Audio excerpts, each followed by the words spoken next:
입니다. 근데 왜 주기도문이라고 하는지 아세요? 이걸 모르시는 분들이 있더라고요. 왜 주기도문이라고 하는지를 잘 모르셔요. 왜죠?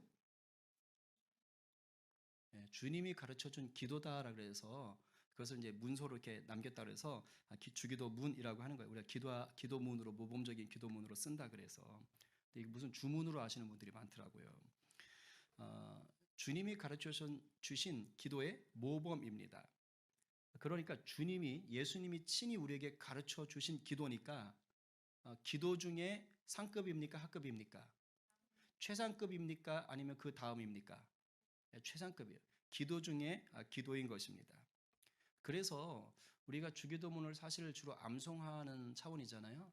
그러니까 본의 아니게 저도 어떨 때는 그냥 주문 외우듯이 기계적으로 내뱉을 때가 참 많습니다. 근데 그렇게 할 것이 아닌 거예요.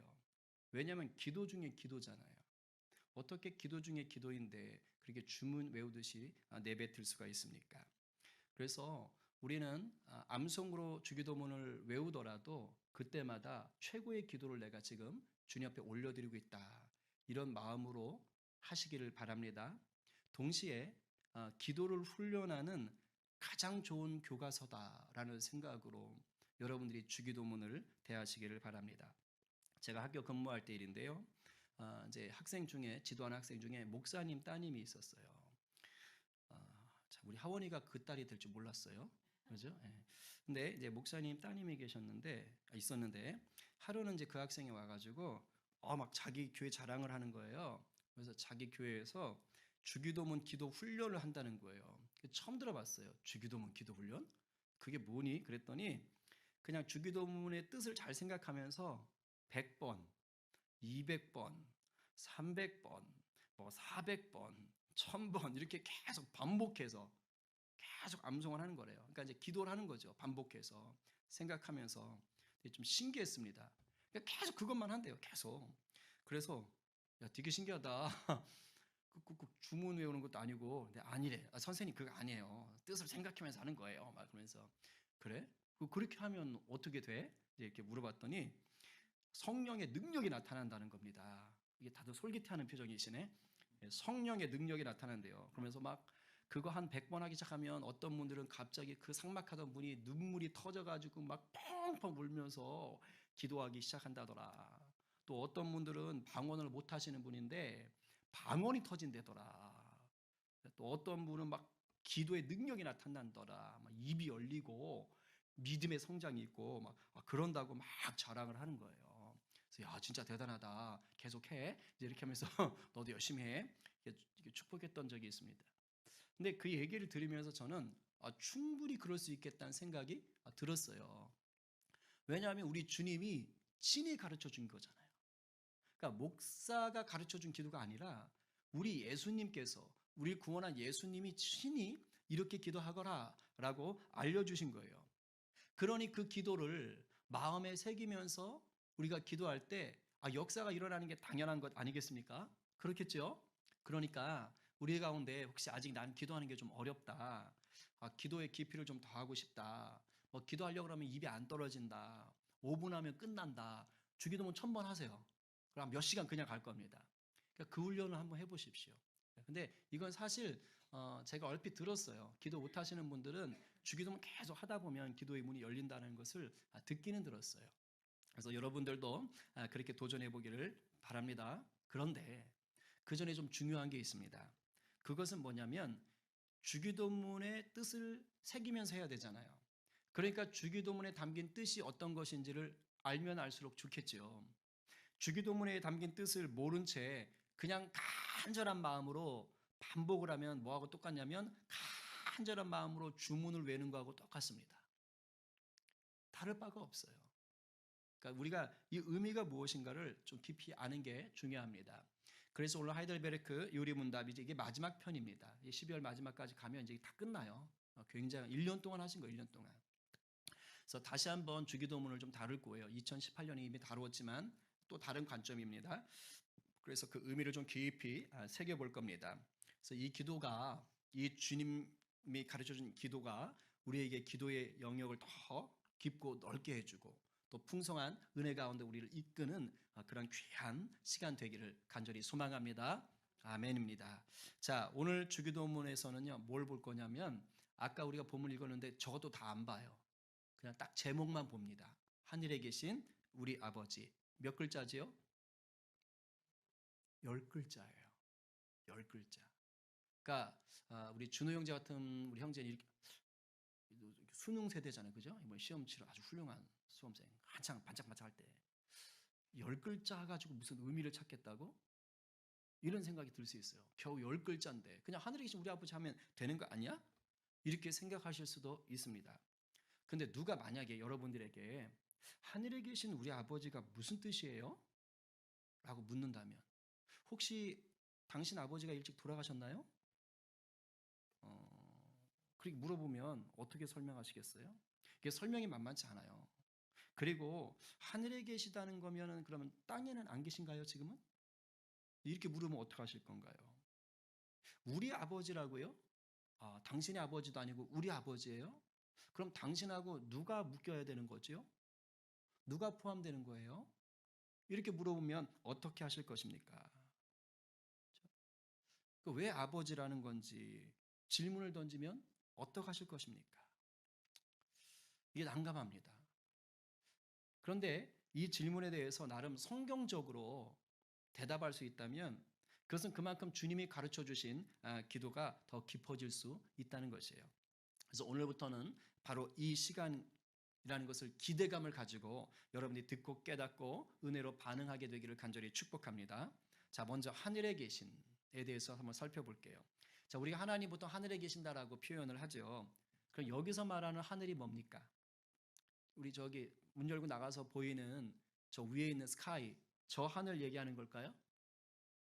아니면 막 비행기나 우주선 타고 가서 보이는 그 높은 하늘, 아니면 지구 밖 우주를 얘기하는 걸까요? 그 이제 아이들은 그렇게 생각하기 쉽죠. 근데 어른들도 그렇게 생각하는 경우가 혹시 있을 것 같아요.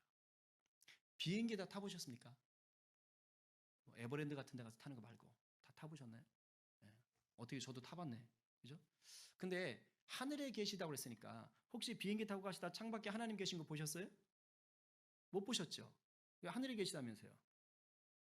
그러면 뭐 우리가 우주선 타고 우주 나갈 일은 없었을 것 같고 혹시 지금까지 우주선 타고 우주로 날아갔던 우주인들 중에 우주에 가서 하나님이 계신 왕궁을 봤다. 뭐 이런 얘기 하신 우주인 있다는 거 들어보셨나요? 못 들어보셨죠.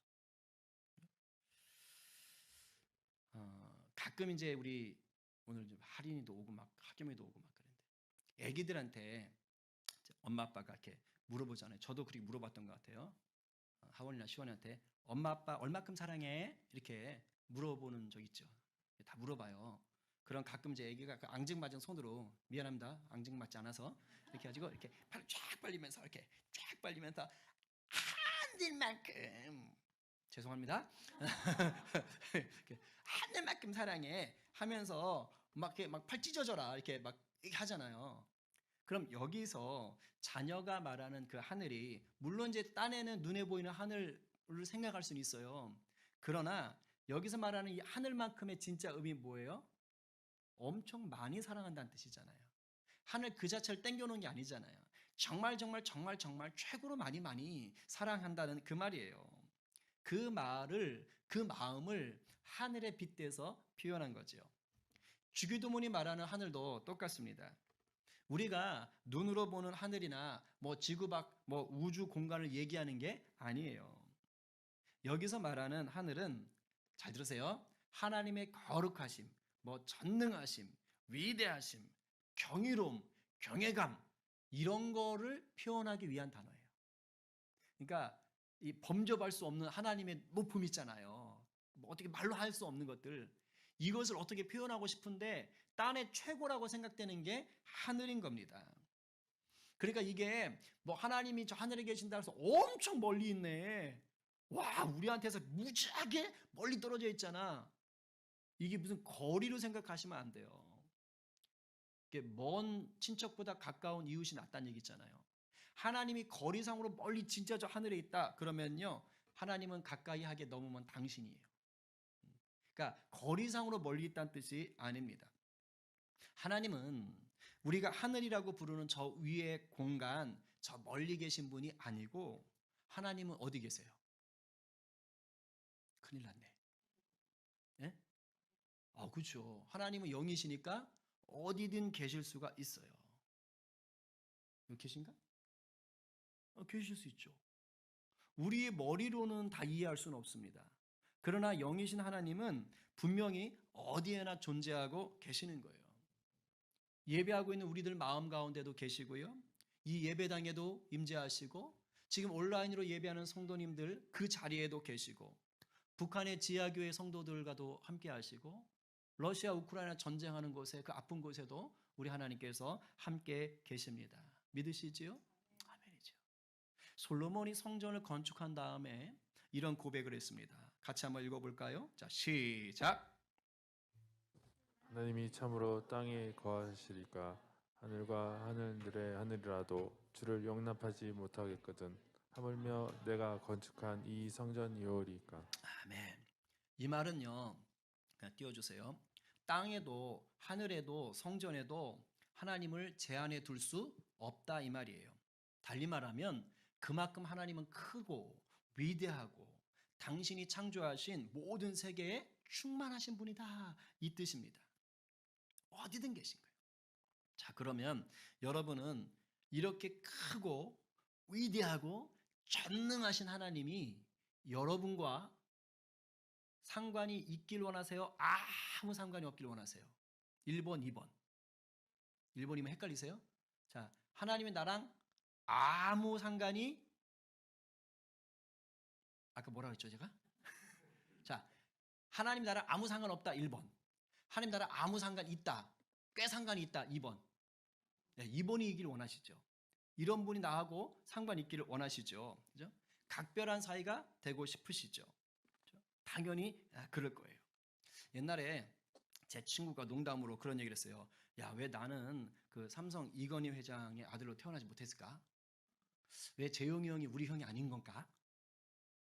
이 넋두리 하는 거예요. 자기가 그만큼 그 집에 태어났으면 뭐 신세 확 폈을 텐데 그런 얘기를 하는 겁니다. 근데 그 친구 삼성이랑 아무 상관없어요. 있다. 삼성 물건은 사다 줘요. 고객입니다. 그러냐 거기까지예요. 그 삼성 집안하고 아무 상관없습니다. 각별한 사이가 아니에요. 이게 굉장히 좀 비밀스러운 얘기인데 제가 학교 처음 입사했을 때요. 저랑 같이 시험에 이제 붙었던 이게 동기들이 몇 분 있었어요.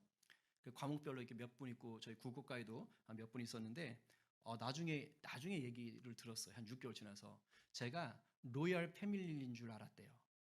로열 패밀리라는 소문이 돌았어요. 동기들 사이에. 로열 패밀리가 뭐냐면 이제 사립학교잖아요. 그러니까 사립학교 설립자님의 가족이거나 친척이다. 제가 우리 동기들 사이에 그 얘기가 돌았대요. 왜냐? 설립자이신 분이 교장 선생님이셨어요. 그때 당시. 근데 제 이름의 끝글자하고만 달라요. 그러니까 세자 중에 두 글자가 똑같은 거예요. 일단 성이 똑같고. 그러니까 저쪽 집안에 뭔가 있나 보다. 이래가지고 얘기가 다 돌았다는 거 아닙니까? 그죠? 그래서 로얄 패밀리니까 이게 교장 선생님 설립자하고 특별한 관계일 것이고 그러니까 뭔가 특별한 혜택을 받았겠지? 그래서 저 선생은 낙하산을 타고 왔을 거야. 이런 얘기가 돌았잖아요. 근데 정작 중요한 건 교장 선생님은 저를 로얄 패밀리로 생각을 안 하시더라고요. 네. 그래서 다 드러났죠. 아무 상관도 없다는 걸. 그러니까 이런 일들이 있는 거예요. 우리가 뭐 삼성, 현대, LG 같은 대기업과 아무 상관이 없을 수 있어요. 이 세상에서는 뭐 누구한테도 로얄 패밀리라는 소리를 듣지 못할 수도 있습니다. 그러나 염려하지 마십시오. 높고 위대하고 하늘에 계신 하나님이 바로 저와 여러분과 상관이 꽤 많으신 분이십니다. 아멘? 아멘이에요. 이 세상 그 어떤 대단한 사람보다 더 위대하시고 비교조차 할 수 없는 그분이 바로 우리와 특별한 관계가 있다는 것을 믿고 기뻐하시기 바랍니다. 그래서 우리가 다른 욕심 내지 않아도요. 우리 하나님만으로 만족하고 행복할 수 있는 인생을 살 수가 있습니다. 그런데 이게 우리가 처음부터 그랬던 것은 아닙니다. 한때 우리는요. 그 하나님과 아무런 상관도 없던 자였어요. 아니, 원수된 자였습니다. 하나님을 우리의 하나님이라고 부를 수가 없던 자였어요. 저나 여러분이. 왜냐? 죄 때문이에요. 죄라는 벽 때문에 마귀의 종으로 살았기 때문에 하나님을 부를 수 없었어요. 가까이 갈 수 없었습니다. 그런데 한 분으로 인해서 우리가 하나님에게 특별한 존재가 되는 거예요. 이 한 분 때문에 저와 여러분이 하나님을 우리 하나님이라고 부를 수가 있게 된 거예요. 이 한 분이 누굽니까? 바로 예수 그리스도예요. 저와 여러분의 죄를 대신 지고 십자가에 달리신 하나님의 독생자 때문에 하나님을 나와 상관이 있는 우리 하나님이라고 부를 수가 있게 된 거예요. 그래서 우리 하나님이라고 할 때는요, 저와 여러분과 하나님만 속해 있는 것이 아니고 우리를 하나님과 각별한 사이가 되게 하신 예수님이 우리와 하나님 사이에 계신 겁니다. 그래서 우리 아버지 하기 전에 우리 하나님이란 우리의 이 말 속에는 반드시 누가 계셔야 되는 거예요? 예수 그리스도. 예수 그리스도가 계셔야 되는 거예요. 예수 그리스도가 계셔야 하나님이 우리 하나님이 될 수가 있는 것입니다. 그래서 이 우리라는 말 속에 뭐가 담겨 있는 거예요? 하나님의 용서하심, 하나님의 구원하심이라는 깊은 은혜가 담겨 있는 것입니다. 놀라운 말이에요. 이걸 안다면 여러분 기도의 차원이 달라지는 거예요. 그런데 이 우리라는 말에 하나가 더 들어가게 돼요. 이 우리라는 말 속에는 감당할 수 없는 놀라운 하나님의 사랑도 또 부어집니다. 예수님의 십자가와 이 부활이요, 우리에게 죄사함과 구원의 은혜만 주신 게 아니라 어디까지 나갔느냐? 상속자. 하나님의 외아들이신 예수님이 우리를 죽으시고 다시 살면서 우리도 누가 된 거예요? 하나님의 자녀로 등록이 되는 거예요. 영접하는 자, 그 이름을 믿는 자들에게는 뭐가 되는? 하나님의 자녀가 되는 권세를 주셨으니 할렐루야. 이것을 사도 바울은 이렇게 선포합니다. 로마서 8장 14, 15절 다 함께 시작. 종의 영을 받지 아니하고 양자의 영을 받았으므로 우리가 아빠 아버지라고 부르짖느니라. 아멘. 아빠 아버지라. 양자예요. 그러니까 하나님 우리하고 특별한 관계가 있는데 그 관계가 우리를 종으로 삼은 게 아니에요. 우리를 노예로 삼은 게 아니에요. 우리를 뭘로 삼았어요? 자녀로 삼았다는 거예요. 각별한 관계, 특별한 관계가 자녀된 거예요. 그것도 자녀는 자녀인데 하나님은 어떻게 부를 수 있느냐? 아빠라고 부를 정도예요. 아빠라고 부를 정도면 관계가 어떤 거예요? 나쁜 거예요? 불화한 거예요? 아니잖아요. 아빠라고 부를 정도 되면 친한 거예요. 자녀가 엄마 아빠를요, 아버님, 어머님, 아니 뭐 그래도 뭐 친할 수는 있지만 그런가 하고 아빠, 엄마 하는 거하고 좀 느낌이 다르잖아요. 애기들이, 어린 자녀들이 엄마 아빠를 아빠, 엄마 하고 부를 수 있다는 건요, 벌써 우리가 딱 그걸 보면서 야, 쟤는 엄마 아빠랑 사이가 엄청 나쁘겠구나, 맨날 맞으며 살겠구나, 이런 생각이 듭니까? 절대 안 들어요.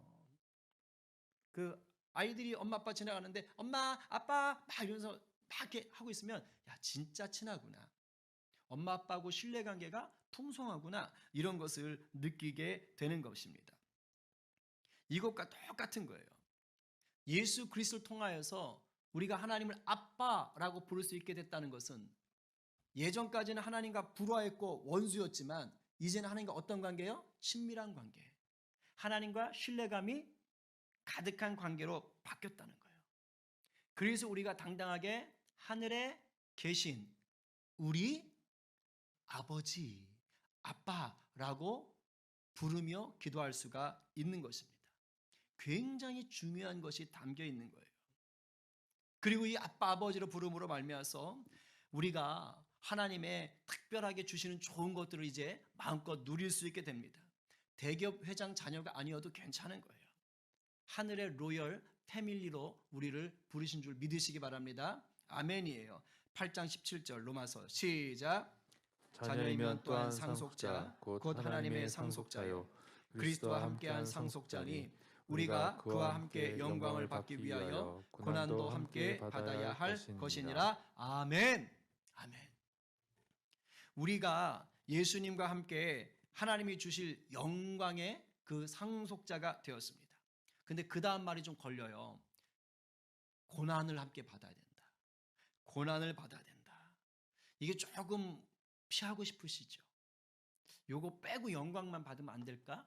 이런 생각이 들 수 있습니다. 그런데 걱정하지 마세요. 예수 안 믿어도 어차피 고난은 트럭으로 밀려옵니다. 그렇잖아요. 예수 안 믿어도 걱정 염려거리는요 늘 몰려와요. 고난 없는 인생은 없습니다. 그런데요, 예수 믿는 인생이 겪는 고난은요, 잘 들어요. 예수 믿는 인생이 겪는 고난은 열매가 아닙니다. 과정이에요. 성경에 분명히 써 있잖아요. 영광을 받기 위하여 고난도 함께 받는다. 영광을 받기 위하여 고난도 함께 받는 거예요. 그러니까 영광이 열매인 것입니다. 예수 믿는 것 때문에 받은 고난, 그 고난은 반드시 뭘로 나타나요? 영광으로. 영광스러운 열매로 우리 삶 가운데 맺히게 되어 있는 거예요. 이것이 하나님을 아빠, 아버지라고 부를 수 있는 성도들, 저와 여러분들의 특권인 줄로 믿으시기 바랍니다. 아멘이에요. 그렇기 때문에 하늘에 계신 우리 아버지 되시는 하나님은 이 땅에 있는 아버지나 권세자들과는요 차원이 다른 분입니다. 이 땅에 있는 아버지나 권세자들은 어떻습니까? 일단은요 영원하지가 않지요. 그죠? 영원하지 않아요. 이 땅에 계신 아버지라든가 이 땅의 아버지와 어떤 큰 권세자들 있지 않습니까? 늙어지면 쇠약해지고 힘을 못 씁니다. 뭐 아무리 높은 자리에 있어도요 때가 되면 물러나거나 때는 밀려나요. 때가 되면 힘이 없어요. 그리고 반드시 죽습니다. 영원하질 않아요. 또 하나, 이 땅의 아버지나 부모를 얘기하겠죠. 또는 권세자들은요 불완전합니다. 성격에 있어서도요 완벽할 수 없어요. 능력에 있어서도 완벽할 수가 없습니다. 다 불완전해요.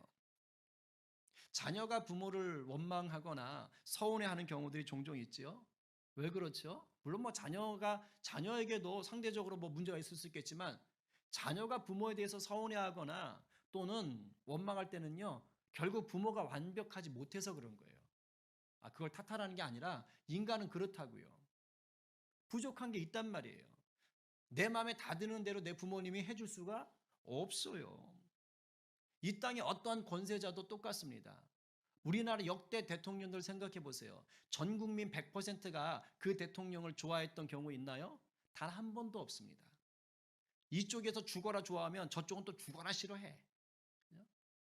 좋아하는 사람이 있으면 싫어하는 사람이 있는 거예요. 무슨 말이에요? 어느 한쪽은 만족하지 못하는 거예요. 결국은 누구든지 어떠한 권력을 갖든지 완벽할 수가 없어요. 부족함이 다 있다고요. 이 세상에 있는 권위, 이 세상에 있는 권세자들 다 그럴 수밖에 없습니다. 그러나 우리 하나님은 그렇지 않다는 거예요. 우리 하나님 아버지는 그렇지 않아요. 하늘에 계신 우리 아버지는 그렇지 않아요. 변하지 않아요. 불완전하지 않아요. 그리고 우리에게 늘 좋은 것을 주실 수 있는 능력이 있는 분이고 그것을 기뻐하십니다. 성경 구절 세 구절을 쉬운 성경으로 번역된 것을 읽고 이제 좀 슬슬 정리하려고 합니다. 자, 야고보서 말씀. 자, 시작. 온갖 좋은 은사와 온전한 선물이 다 위로부터 빛들의 아버지께로부터 내려오나니 그는 변함도 없으시고 회전하는 그림자도 없으시니라.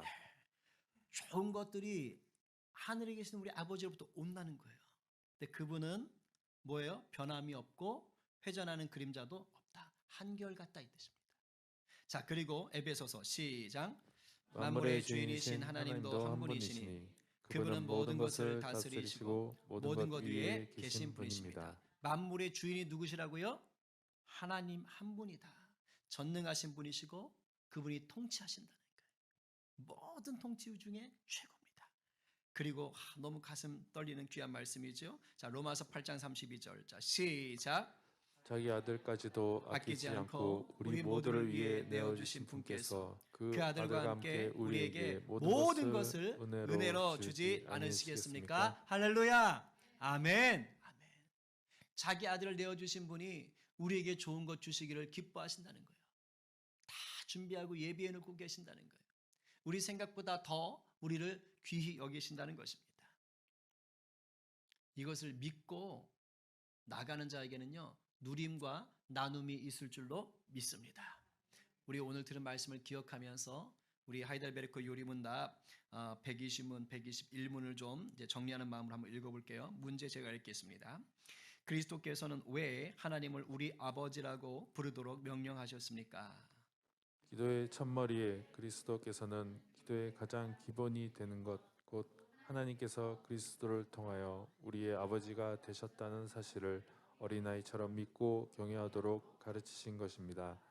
육신의 아버지가 이 세상의 것에 대한 자녀들의 요청을 거부하지 않는 것 이상으로 하나님 아버지께서는 우리가 믿음으로 구하는 것을 거부하지 않으십니다. 네. 자, 121문. 하늘에 계신 이란 말의 뜻은 무엇입니까?